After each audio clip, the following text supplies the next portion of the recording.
The reporting of Group 5, Chapter 10, Stock Valuation.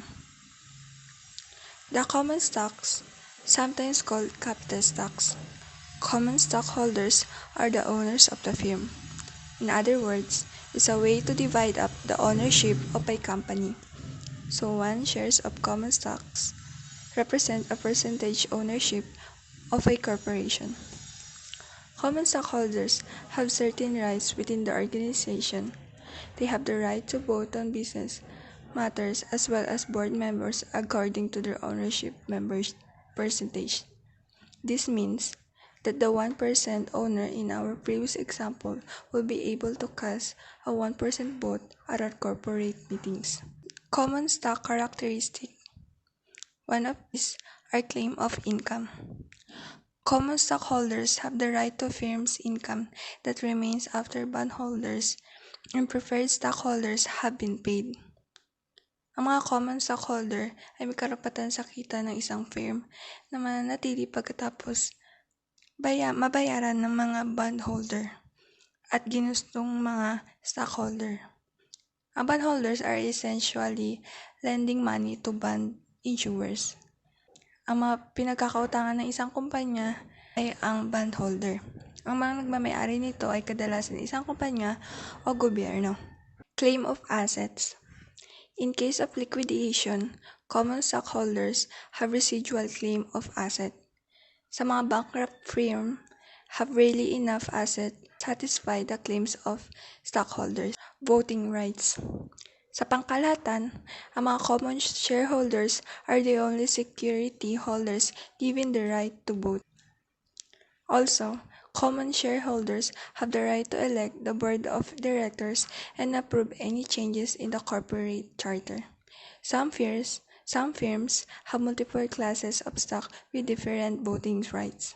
Common stockholders have the right to vote in the election of board of directors, vote on all other major issues, assign a proxy of power to cast their ballot.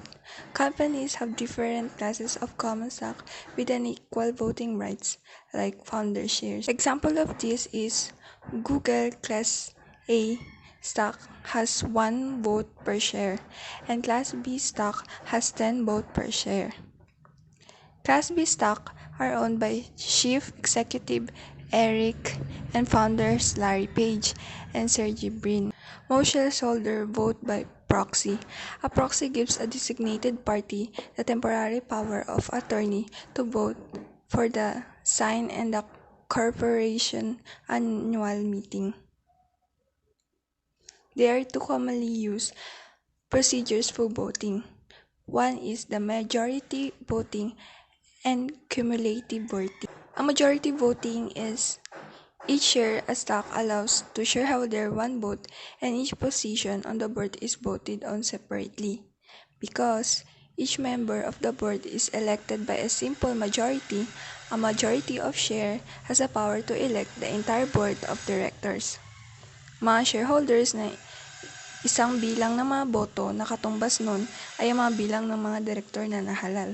Isa pa doon, maaaring gamitin ng mga shareholder ang lahat ng kanyang mga boto para sa isang solong kandidato o hatiin ng mga ito sa iba't ibang mga kandidatong kasali. Mga pinagsama-samang boto gives minority shareholder the power to elect a new director. Parehas rin ito ng cumulative voting. Isa itong flexible na voting. Each share stocks allows the shareholder a number of votes equal to the numbers of directors being elected. The shareholder can use all his or her votes for a single candidate or split them among the various candidates. The advantage of cumulative voting is that it gives minority shareholder the power to elect a director. Agency cost and common stock. Common stockholder elect the board and effectively control the firm through their representative on the board. But in reality, stockholders are given a slate of nominees for the board, selected by the management. As a result, management effectively elects the board, and thus the board may have allegiance to the managers than to shareholder may lead to the agency problems. Discounted cash flow and constant growth rate are the two methods or models of stock valuation. Pero ano nga ba ang stock valuation? Ang stock valuation, ito yung proseso kung saan malalaman mo kung kailan ka dapat bibili or magbebenta ng isang stock or share. There are three-step procedure for valuing common stock. The first step is estimate the amount and timing for future cash flows the common stock is expected to provide. The next step is evaluate the riskiness of the future dividends and determine the rate of return an investor might expect to receive from a comparable risk investment, which becomes the investor's required rate of return. The last step is calculate the present value of expected dividends by discounting them back to the present at the investor's required rate of return. Consider a situation in which we are valuing a share of common stock that we plan to hold for 1 year. What will be the value of stock today if it pays a dividend of $2 and it expected to have a price of $75? The investor's required rate of return is 12%. As we can see, ang hinahanap sa example number 1 is yung value ng common stock at yung formula neto is present value of dividend plus expected price divided by required rate of return, which is $2 plus $75 is divided by 1.12 raised to 1. $2 plus $75 is equal to $77 and then divide it sa required rate of return na 1.12 which will come up with $68.75. Second example is what will be the value of common stock if you hold the stock for 2 years and sell it for $82. Kung makikita nyo, parehas pa din yung value ng dividends nyo which is $2 kasi walang maturity period yung stocks nyo or wala siyang growth. Unlike sa constant dividend growth rate, nagbabago-bago yung dividend value niya. So, this is how you compute yung second example. Step by step kung paano i-solve yung example number 2. The other stock valuation method or model is the constant dividend growth rate. Ito, ginagamit siya if the firm's cash dividend grow by a constant rate each year. This is the formula that we will use to determine the constant dividend growth rate. And this is the given question. Consider the valuation of a share of common stock that paid a $2 dividend at the end of last year and is expected to pay a cash dividend every year from now to infinity. Each year, the dividends are expected to grow at a rate of 10%. Based on an assessment of the riskiness of the common stock, the investors' required rate of return is 15%. What is the value of this common stock? In this problem, we must determine the expected dividend for the end of year 1. We know they paid $2 dividend at the end of last year and dividends are expected to grow at a rate of 10% forever. And since $2 dividend was paid last period, $2 is the annual cash dividend. And now we are looking for the expected dividend for the end of year 1. Annual cash dividend is equal to $2. Annual growth rate in the dividend is equal to 0.10. And common stockholders' required rate of return is 0.15. And now we are looking to the expected dividend for the end of year 1. D1 or expected dividend for the end of year 1 is equal to D0 times 1 plus G or annual growth rate in the dividend is equal to $2 times 1 plus 0.10 is equal to $2.20. value of a share of common stock is equal to $2.20 divided by 0.15 minus 0.10 is equal to $44. Therefore, $44 is the value of common stock. Step 2. Decide on a solution strategy. Here we know the expected dividends, the growth rate, and the investor required rate of return. We can use the equation 10 to 2 to determine the value of share of common stock. Step 3. Solve. We need first to determine the dividend next period. Since the dividends at the end of the last year was $6, the dividends are expected to grow at the rate of 5%. Dividends to the next period will be D1 equals D0 times 1 plus 3 equals $6 times 1.05 equals $6.30. Continuation. VCS equals D0 times 1 plus G over RCS minus G, or dividends in year 1 over stockholders' required rate of return minus growth rate. VCS equals $6.30 divided by 0.12 minus 0.05. So, ima-minus muna natin yung 0.12 minus 0.05. So, ang mangyayari is $6.30 divided by 0.07 equals $90. The value of common stock is $90. Step 4. Analyze. Since the equation 10 to 2 is based on the assumption that dividends will grow at constant rate forever, while not a realistic assumption, it enables us to determine the value of common stock easily and also help us to identify the factors that move the stock prices. So what the causes of stock prices to go up and down? Since the most recent dividend or D0 has been paid, it cannot affect the price. The other two variables, RCS and G, can vary and lead to stock changes. The determinants of investor required rate of return. In Chapter 8, we use the CAP to describe the determinants of investor required rate of return.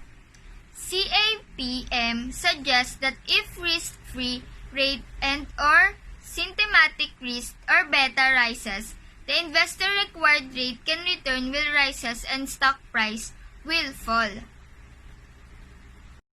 So here's the determinants of growth rate of future dividends. The growth rate is formally expressed as follows. Rate of growth in dividends or G equals 1 minus dividend payout ratio times rate of return on equity or ROE. G is the expected rate of growth of dividends. D1 or E1 are the dividend payout ratio. B is the proportion of firm earnings that are retained and reinvested in the firm. ROE, the return on equity earned when the firm reinvested a portion of its earning back into firm. The comparable approach to valuing common stock. This method estimates the value of the firm's stocks as a multiple of some measure of firm's performance, such as the firm's earnings per share, book value per share, sales per share, cash flow per share, where the multiple is determined by the multiples observed from comparable companies. The most common metrics is earnings per share. So EPS is a financial ratio which divides net earnings available to common shareholders by the average outstanding shares over a certain period of time. The EPS formula indicates a company's ability to produce net profits for common shareholders. Define the PE ratio valuation model. Price-earnings ratio is a popular measure of stock valuation. PE ratio is a relative value model because it tells the investor how many dollars investors are willing to pay for each dollar of the company's earnings. The price-earnings ratio is the relationship between a company's stock price and earnings per share. It is a ratio that gives investor a better sense of the value of the company. The PE ratio shows the expectations of the market and is the price you must pay per unit of current earnings. Value of common stock is equals to appropriate price earnings ratio multiplied by estimated earnings per share for year 1. Checkpoint 10.2.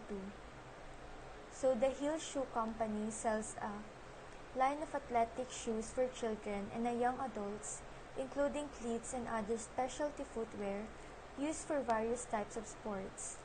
The company is privately owned and is considering the sale of a portion of its shares to the public. The company owners are currently in discussion with an investment banker who has offered to manage the sale of shares to the public. So the investment banker suggested that estimation of an appropriate PE ratio involves looking at the PE multiples for similar companies. So the current PE ratios for these firms are as follows. So how can you estimate the price of Heel shares based on the above ratios? Step 1 is to picture the problem, then step 2 is to decide on a solution strategy. So the estimated price per share is simply the product of the firm's estimated earnings per share for the coming year multiplied by what the analyst estimates to be an appropriate PE ratio. The next step is to solve. Substitute in equation.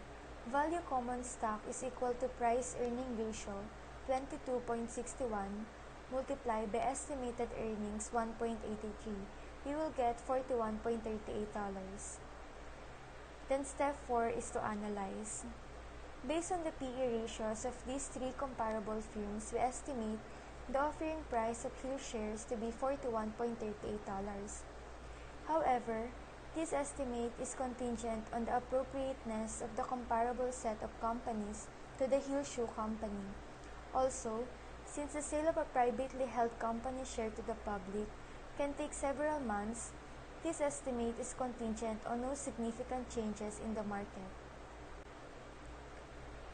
After some careful analysis and reflection on the valuation of the Heel shares, the company's CFO suggested that the earnings projection are too conservative and earnings for the coming year could easily jump to $2. So what does this do for your estimate of the value of Heel shares? So step 1 is to picture the problem. Then step 2 is to decide on a solution strategy. So the common stock value can be computed by multiplying the firm's estimated earnings per share for the coming year by what the analyst estimates to be an appropriate PE ratio. Then step 3 is to solve. Value of common stock is equals to appropriate price earnings ratio multiplied by estimated earnings per share for year 1. So 22.61 multiplied by 2 is equals to $45.22. We can investigate the determinants of PE ratio by observing equation. The formula for common stocks is dividend to 1 year over stockholder required rate of return minus growth rate. We observe that there are two fundamental determinants of firm PE ratio. The number one is growth rate in dividend. The first is simplify an increase in the company's net profit out of which dividends are paid. If the company is performing well and the cash flows are improving, there is no more room to pay shareholders higher dividend. In this context, a dividend hike is a positive indicator of company performance. The second reason is company might hike its dividend is because of a shift in the company's growth strategy, which lead the company to expend less of its cash flow and earning of growth and expansion, thus leaving a larger share of profit available to be returned to equity investors in the form of dividends. The next one is investors' required rate of return.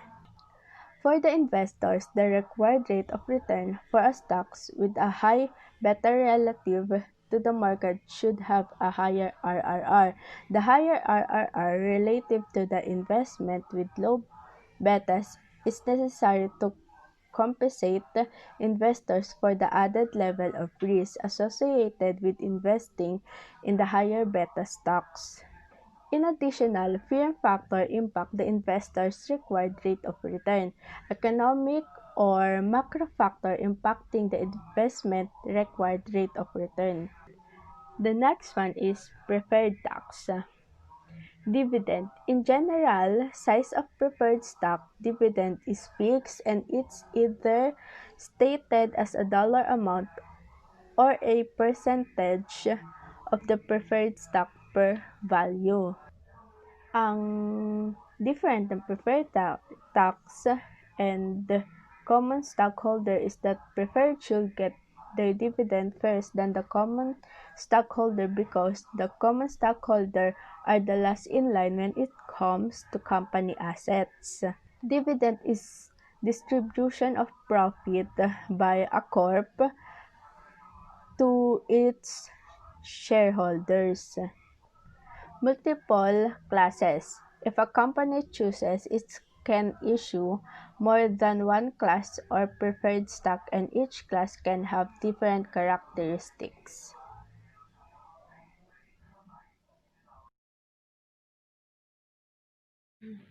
Features of preferred stock. Preferred stock are also known as preferred shares or preference shares.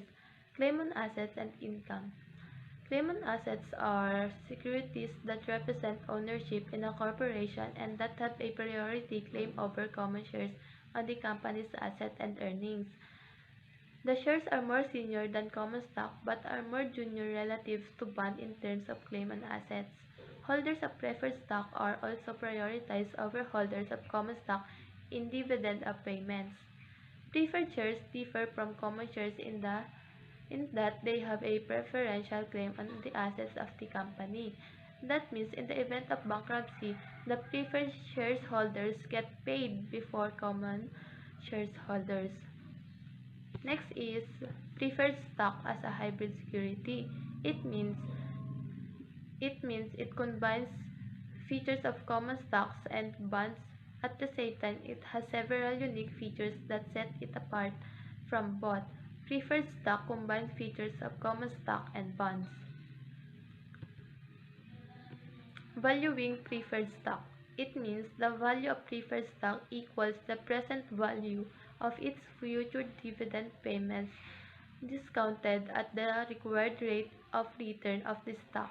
In most cases, the preferred stock is perpetual in nature. Hence, the price of share of preferred stock equals the periodic dividend divided by the required rate of return. To get the value of preferred stock, annual preferred stock dividend divided by market's required yield on preferred stock. BPS means the value of a share of preferred stock. DPS means the annual preferred stock dividend. RPS is the market yield or the rate of return on the preferred stock promised dividend.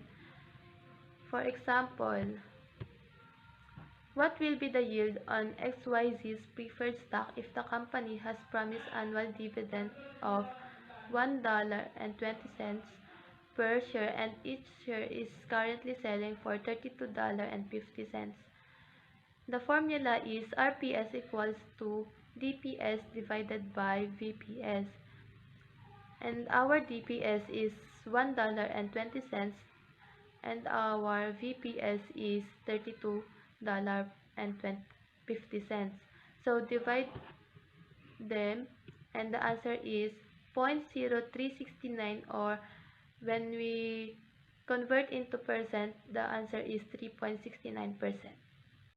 Valuing preferred stock.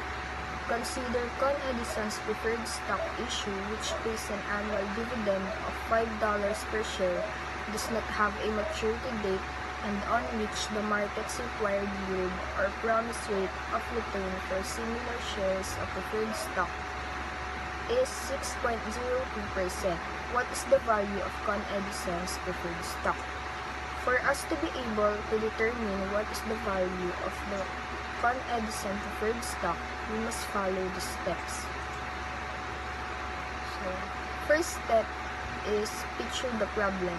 Since preferred stock dividends are constant for all future years, they form a level perpetuity. In effect, a perpetuity can be visualized as timeline which doesn't have an ending point. So, second step is decide on a solution strategy. Since preferred stock has no maturity date, we can use the equation with the simple division, and we just have to divide the amount we receive at the end of each period by the market's required yield. So, step 2 is solving. In solving, the equation we will be using is the annual preferred stock dividend divided by the market yield or rate of return on the preferred stock's promised dividend. So, $5 divided by 6.02% is equals to $83.06. So, the value of Con Edison preferred stock is $83.06. Then, the last step is analyze. Since preferred stock is a level perpetuity, yung value niya is hindi magbabago kahit sa future. It's just the same as its value today. Kaya yung $83.06 na yon ngayon is hindi magbabago kahit ilang years pa yung dumaan as long as the promised rate of return on the shares remains the same. So, sa next problem is, what is the present value of a share of preferred stock that pays a dividend of $12 per share if the market's yield on similar issues of preferred stock is 8%. So, as you can see, same lang siya nung naunang problem. So, ganun pa rin yung gagawin natin. First step is picture the problem. Preferred stock are constant for all years and form a level perpetuity. Second step is decide on a solution strategy. Preferred stock dividends are level perpetuity as they are for fixed amount and do not have an end date. So, katulad kanina, wala rin siyang end date, kaya we can also use the equation we used earlier, which is annual preferred stock dividend divided by the market yield or rate of return on the preferred stock's promised dividend. Step 2 is solving. So, $12 divided by 0.08 or 8% is equals to $150. Thus, the percent value of this preferred stock is $150. So, the last step is analyze. Since preferred stock is a level perpetuity, ganun din, hindi rin siya magbabago as long as the promised rate of return on the share remains the same. The stock market. New securities trade in the primary market, while currently outstanding securities trade in the secondary market. The corporation receives money from sale of its securities only in the primary market. There are two types of stock markets, which is the primary market and the secondary market. Primary market is where securities are created.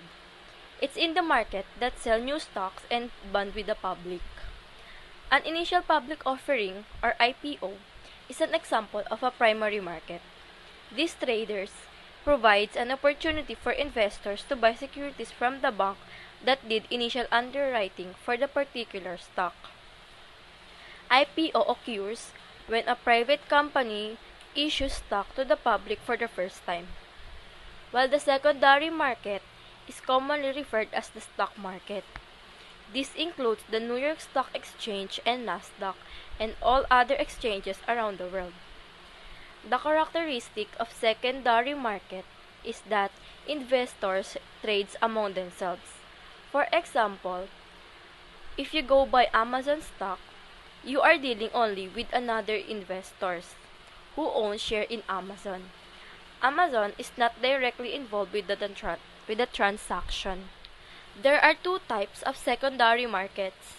This is organized exchange, where trading occurs at a physical location, and over-the-counter, where trading occurs over the telephone or through computer networks. Organized exchange is a group of traders operating under recognized rules in buying and selling a single commodity. Or this is also a marketplace where purchasers and sellers are gathered to trade securities according to the formal rules adopted by the exchange. Over-the-counter or off-exchange trading is done directly between two parties without the supervision of an exchange. It is contrasted with exchange trading, which happens via exchanges. A stock exchanges has the benefit of facilitating liquidity, providing transparency, and maintaining the current market price.